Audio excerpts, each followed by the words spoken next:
I'm Dr. Katrina Kuzyszyn-Jones, and I'm the owner of KKJ Forensic and Psychological Services, and today I'm going to talk about the stages of grief. When we have a loss in our life, we go through 5 stages of grief.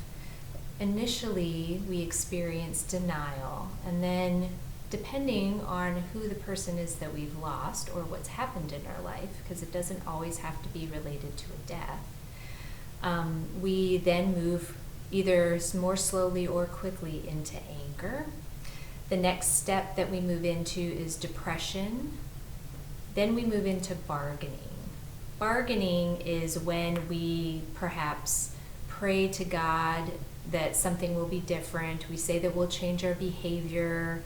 We make promises about how we're going to live our life differently, particularly during times of illness or times of tragedy like losing a job or going through a divorce. We talk about ways that we can make changes.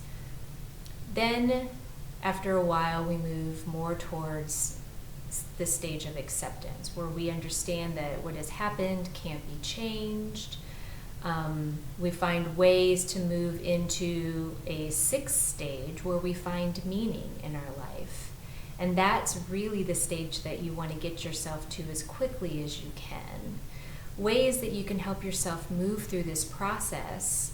The normal process can last anywhere from a couple of weeks for the person, and depending on the circumstances, up to 6 months of having a grief process, particularly for the loss of a loved one.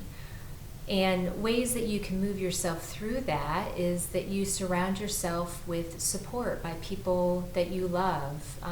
If you belong to a church or another faith-based group, that you rely on that for your support as well.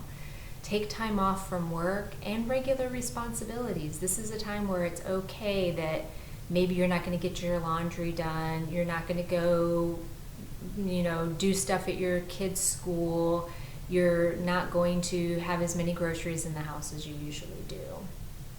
It's really important to take good care of yourself, getting exercise, good sleep, not overindulging with food, not overindulging with alcohol, because that tends to make us feel more depressed.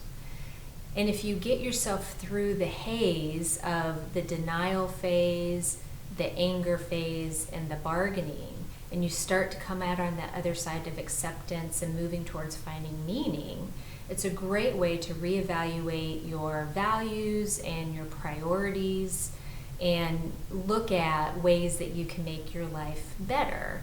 There is a phenomenon that we call post-traumatic growth, and that is the way that you can find to make the bad as good for you as possible. Get as much out of it as you can.